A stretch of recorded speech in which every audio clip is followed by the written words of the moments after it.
रमाईनगर येथील महिलांना दीपावली निमित्त भेट देण्यासाठी सौ अंजुमताई कांदे, मनमाड माता रमाईनगर येथील दीपावली पाडवा भाऊबीज निमित्त सर्व महिलांना व नागरिकांना शुभेच्छा देण्यासाठी महिलांसाठी अहोरात्र मेहनत करणाऱ्या सक्षम महिला समाजसेविका सौ अंजुमताई कांदे व फरहान दादा यांच्या वतीने शुभेच्छा देण्यात आल्या।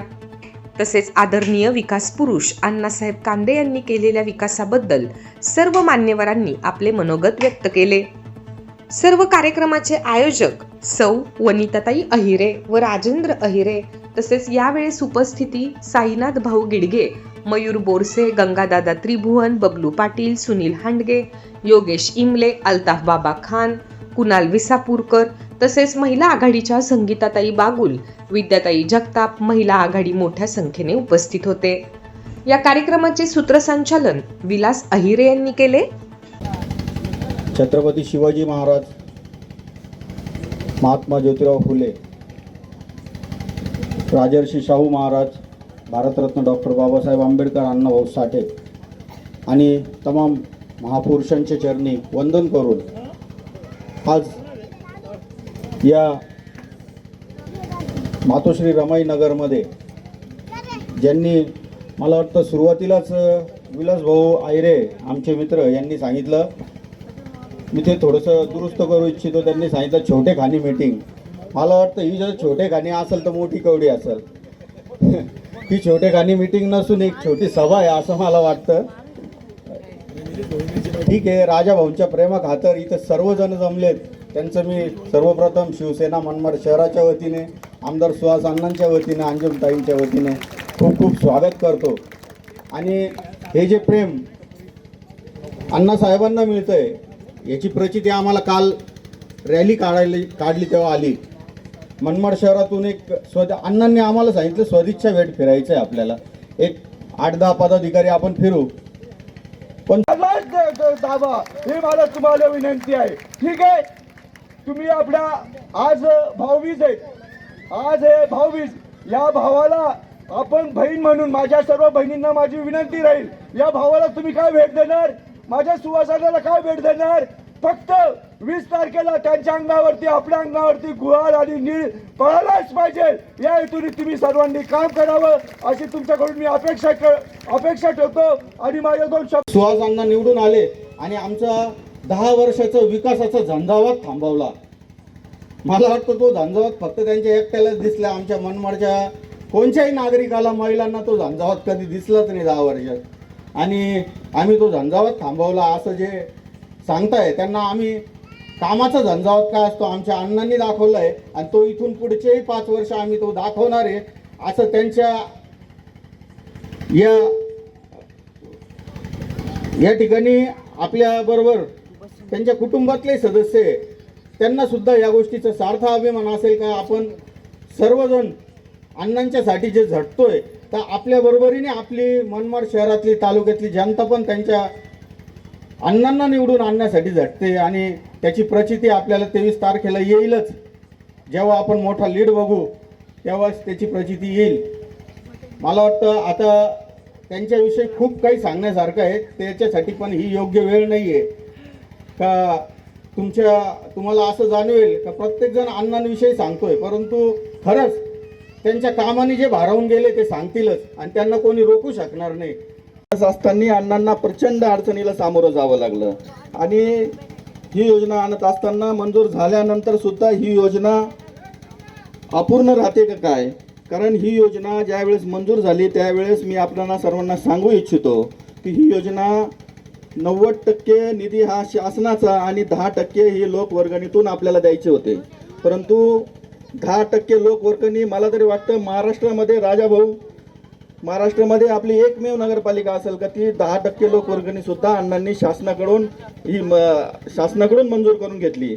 म्हणून ह्या योजनेला आपण पूर्ण करू शकलो आणि खऱ्या अर्थानं या योजनेचा पूर्णत्वाचा कालावधी हा 4 ते 5 वर्षाचा होता, परंतु अण्णांनी मनमाडकरांच्या ज्या पाण्या वाचून ज्या हाल अपेष्टा होत होत्या त्याच्यासाठी ती योजना खऱ्या अर्थाने 1.5 वर्षामध्ये पूर्ण केलेली आहे। एखादा 2 महिन्याचं काम बाकी आहे, 1-2 महिन्यामध्ये आपल्याला करंजवन योजनेचं घरोघरी पाणी मिळणार आहे।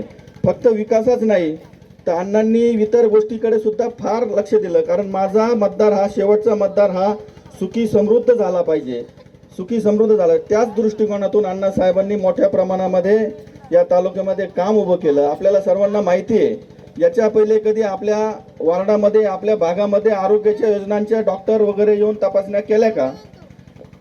कोणीच केल्या नाही. परंतु मागणी होती की आपल्या मनमाड शहरामध्ये छत्रपती शिवाजी महाराज आणि डॉक्टर बाबासाहेब आंबेडकर यांचे पूर्णाकृती पुतळे व्हावे आणि ती मागणी अण्णांनी पूर्ण केली. हा एक महत्त्वाचा मुद्दा सुटू नये आणि म्हणून ती चिठ्ठी दिली होती. काय हरकत नाही, मलाच बोलायचं होतं म्हणून बोलून घेतलेलं आहे. ही दाखवायची. जिजामाता रमाई ज्याप्रमाणे सांगत आल्या त्यांना आपण बघितलं नाही, पण त्यांच्या रूपामध्ये आपण या दोन वहिनी बघतोय. फक्त समाजाचं कल्याण आणि कल्याण करण्याकरता आपल्याला अण्णांना वहिनींचे हात बळकट करायचे आहे. आणि तुमच्या भावाने दिलेला, राजाभाऊंनी दिलेला अण्णांना शब्द हा आपल्याला पाळायचा आहे. आणि 20 तारखेला जास्तीत जास्त मतांनी म्हणजे धनुष्यबाण, बाकी काही डोक्यात ठेवू नका, नाव गाव काही डोक्यात ठेवू नका, फक्त धनुष्यबाण. आणि 23 तारखेला गुलाल आपलाच झाला पाहिजे. ही महिलांनी शपथ घ्यायची आहे. आज तुम्हाला याच्याच करता बोलवलं आहे. आम्हाला हे आपल्याला भीमसृष्टी अशीच बनवायची आहे की जेणेकरून महाराष्ट्रात कुठे नसेल हा शब्द सुद्धा अण्णांनी मला दिलेला आहे. आणि मग का अशा माणसाच्या मागं आपण उभं राहायचं नाही, मला तुम्ही सांगा. ज्या माणसांनी आपल्यासाठी जर इतकं करत आहे तर आपण अशा माणसाला साथ द्यावा. आणि म्हणून मी खंबीरपणे अण्णाच्या मागे उभा आहे. ते सर्व मी बसलेले तुमच्या जोरावर, तुमच्या बळावर मी अण्णाला साथ दिले आहेत. विनंती करतो, या ठिकाणी अण्णाचे बरेच असे कामं आहेत. आत्ता साईनाथ भाऊंनी सांगितलं का पूर्ण रात्र जरी आपण बसलो तरी ते राजाभाऊच्या शब्दाला आम्ही एकही महिला तडा जाऊन देणार नाही, हे सगळ्या महिलांच्या वतीने मी जाहीर करते. आजच आमदार साहेब मंत्री झाले हे आपल्याकडून सगळं जाहीर करते मी. जय भीम, जय महाराष्ट्र. हे तुम्हाला माहिती आहे, तुम्ही सर्व सुशिक्षित आहात, सुज्ञ महिला आहात. सर्वात महत्त्वाचं सगळ्यांकडे फोन आहे, त्यामुळे शेजाऱ्यांपेक्षा तालुक्यात काय चालू आहे हे तुम्हाला जास्त माहिती असतं. असं एक फॉर्मॅलिटी असली तरी सुद्धा आजची ही सभा राजाभाऊंनी आणि मोनिका वहिनींनी भरवली आहे. त्याला मीटिंग म्हणता येणार नाही. मला मोनिका वहिनीचा परवाच्या दिवशी फोन आला, संध्याकाळी जेवायला इकडे या, मी महिलांना बोलवून ठेवते म्हणे. त्यांनी सांगितलं नाही मला, त्यांनी अख्खी जत्रा भरवली इथे. खरंच खूप खूप धन्यवाद. ज्यावेळेस आम्ही तालुक्यासाठी काम करत असतो, ज्यावेळेस सुहास खूप तळमळीने, खूप कळकळीने तुम्हा सर्वांसाठी तुमचं काहीतरी देणं लागतं, कारण तुम्ही सर्वांनी त्याला मागच्या पंचवार्षिकला निवडून देऊन तुमचं कुटुंब प्रमुख म्हणून जो स्वीकार केला, आमदार म्हणून त्याला निवडून दिलं, त्या एका खूप मोठ्या उपकाराचं देणं म्हणून तुमच्यासाठी जो तो कळकळीने काम करतो. प्रत्येक दिवस मला वाटतं 4 वर्ष 364 दिवस त्याने तुमच्यासाठी स्वतःला वाहून घेतलाय. आता जो एक दिवस त्याच्या महत्वाचा त्याच्या आयुष्यातला आहे, त्याच्यासाठी तुम्हा सर्वांना उभा राहायची आज वेळ आहे. कारण तुम्ही सर्वांनी बघितलंय, सर्वांनी इथे सांगितलंय, कधी नव्हे तो विकास नांदगाव तालुक्याचा झालेला आहे. मागचे 50 वर्ष आपण जे खूप मागे पडलेलो होतो ते आपण 2.5 वर्षात जवळजवळ 20-25 वर्षांनी पुढे आलेलो आहोत विकासाच्या बाबतीत, प्रगतीच्या बाबतीत. त्यामुळे कुठलाही एक चुकीचा छोटासा निर्णय घेऊन, क्षणभंगूर म्हणतो आपण त्याला, असा निर्णय घेऊन आपण परत 20 वर्ष मागे जायचं नाही आहे. कारण जेवढी कामं आज होत आहेत, जेवढी कामं होणार आहेत, ते सर्व तुम्ही बघत आहात, तुम्ही सर्व त्याचे साक्षीदार होत आहात. आपल्या मनमाडचा यक्ष म्हणून उभा असलेला पाणी प्रश्न, करंजवन योजना, हा तर अण्णांनी सोडवलेलाच आहे. तुम्ही सर्वांनी पाहिलंय की भारतनगर फिल्टर प्लांट पर्यंत आपलं पाणी येऊन पोहोचलेलं आहे. शहरामध्ये आपल्या इंटरनल टँकचं काम चालू आहे. ज्या दिवशी टँकचे काम पूर्ण होतील त्या दिवशी आपलं पाणी जोडण्यात येईल. सुरुवातीला आपल्याला 2-4 दिवसानंतर पाणी येईल, पण बहुतेक लवकरच आपल्याला प्रत्येक दिवशी स्वच्छ आणि चांगलं पाणी मनमाडकरांना बघायला मिळेल, असं सर्व माय भगिनींना सांगायला मला स्वाभिमान वाटतो. सांगायचं तात्पर्य एवढंच की मागच्या पंचवार्षिकच्या वेळेस अण्णांनी जेवढी शब्द तुम्हाला दिलेली होती, किंबहुना त्यापेक्षा जास्तच, अपेक्षेपेक्षा जास्त कामं आपल्या नांदगाव तालुक्यात झालेली आहे.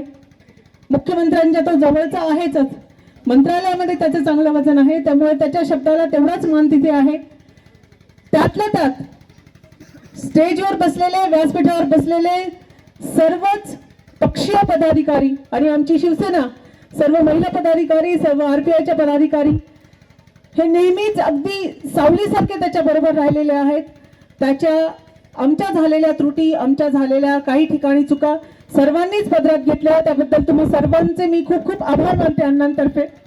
एवढेच नाही, फक्त मला तुम्हाला सांगायची कळकळ अशी आहे ना की MIDC आणलेली आहे, जवळजवळ 425 एकर जागा आपण ॲक्वायर केलेली आहे. फायर स्टेशनचं काम चालू झालेलं आहे, इंटरनल रस्त्यांची आखणी मोजणी चालू झालेली आहे. हा झाला होता आपला नवयुवकांचा प्रश्न. पण महिलांचाही जो मोठा प्रश्न होता की घर बसल्या त्यांना काहीतरी काम हवं होतं, तोही प्रश्न अण्णांनी आपल्या वैयक्तिक खर्चातनं मार्गी लावलेला. त्याच्यासाठी कुठलीही शासकीय निधी न आणता आपल्या वैयक्तिक खर्चातनं तुम्हा सर्व महिलांचा तो एक रोजगाराचा प्रश्न अण्णांनी मार्गी लावलेला आहे. त्याचं ट्रेनिंग सेंटर आपण नंदगावला चालू करतो आहोत. त्याचे 2 मोठे शेड आपले बांधून झालेले आहे, सोलार प्लांट बसून झालेला आहे. महिलांसाठी ज्या प्राथमिक सुविधा आहे त्यांचं काम चालू आहे आणि लवकरच आपण तिथे प्राथमिक लेवलला जे प्रशिक्षण आहे तेही अगदी मोफत चालू करणार आहोत तुमच्यासाठी. मनमाडच्या महिलांसाठी खास करून तुम्हाला नेण्याची आणि आणण्याची सोयी अण्णांतर्फेच होणार आहे. त्यामुळे मला वाटतं हा एक खूप जिव्हाळ्याचा प्रश्न अण्णांनी मार्गी लावलेला आहे. राजाभाऊ सारखे नेते आपण म्हणूया की जे म्हणतात की मला भाषण करता येत नाही, अण्णांच्या प्रेमापोटी त्यांच्याही तोंडी शब्द फुटले. याला आणखीन काय म्हटलं गेलं पाहिजे की तुमच्या सर्वांवर 100% कुटुंब प्रमुख म्हणून अण्णांची छाप पडलेलीच आहे. मला माहिती आहे मी की अगदी 2 तास जरी भाषण केलं तर शेवटच्या दिवशी राजाभाऊ सांगतील तिकडेच तुम्ही जाणार आहात. त्यामुळे जास्त काही न बोलता हा जो घाट घातला गेलाय आजचा राजाभाऊंनी आणि मोनिका वहिनींनी, त्या घाटाला संपूर्णपणे यशस्वी पण मिळावं अशी भीमचरणी प्रार्थना करते, बुद्धचरणी प्रार्थना करते. तुम्ही सर्वांनी या कार्यक्रमाला बोलून आज जी तुमच्या सर्वांशी संभाषण साधण्याची मला संधी दिली त्याबद्दल तुमचे सर्वांचे खूप खूप आभार मानते. अधोरेखित वाक्य तेवढंच आहे जे सर्वच बोललेत, पण माझे बोलण्याचं कर्तव्य आहे तुम्हाला, म्हणून तुम्हाला सांगू इच्छिते की येणाऱ्या 20 तारखेला सुहासांना कांदे हे नाव न बघता धनुष्यबाण ही निशाणी बघा. कारण त्यांनी जो सुहासांना कांदे आणलाय त्याचे आपल्याला 3-4 आणावे लागतील, तेव्हा एकत्र होऊन तो सुहासांना कांदे होईल. म्हणजे आणताना तरी एखादा भरभक्कम माणूस आणायचा ना त्यांनी, दिसणारा तरी. पण असं म्हणजे त्यांच्या बालिश बुद्धीला काय करावं इथून सुरुवात आहे की ज्या लोकांनी तुम्हाला सांगितलं होतं, मला माहिती नाही पण आपल्या स्टेजवर बसलेले सर्व जेवढे पदाधिकारी आहेत त्यांना नक्कीच आठवत असेल की 2014 मध्ये मोठ्या भुजबळ साहेबांनी गर्जना केली होती की जर मनमाडचा पाणी प्रश्न मी मार्गी लावला नाही तर नाव भुजबळ लावणार नाही, अशी जी मोठी गर्जना केलेली होती. त्या गर्जनेनंतर ती कुठे गायब झाली तेच आपल्याला कळालं नाही आणि आता परत भुजबळ नावांनीच ते आपल्याकडे आलेले आहे. त्यामुळे आपल्याला त्यांचं नावच शाबूत ठेवायचं नाही आहे की नाही, इथून सुरुवात आहे. आणि असंही नाही आहे की आपण त्यांना चान्स दिलेला नव्हता. ते उपमुख्यमंत्री होते, ते खूप काही करू शकले असते, पण शून्य आपण म्हणतो भोपळा तसा विकास आपल्या मनमाडचा होता. आपल्याकडे मुली सुद्धा लग्नाला देत नव्हते लोक पाण्याच्या प्रश्नामुळे. पण हे सगळं मार्गी लागलं असताना मी तर नेहमी म्हणते की आपण नोकरी सुद्धा चेंज करताना कधी करतो की जर आपण 5,000 रुपये महिना. आवाज महाराष्ट्र SP न्यूज मुख्य संपादक सतीश परदेशी.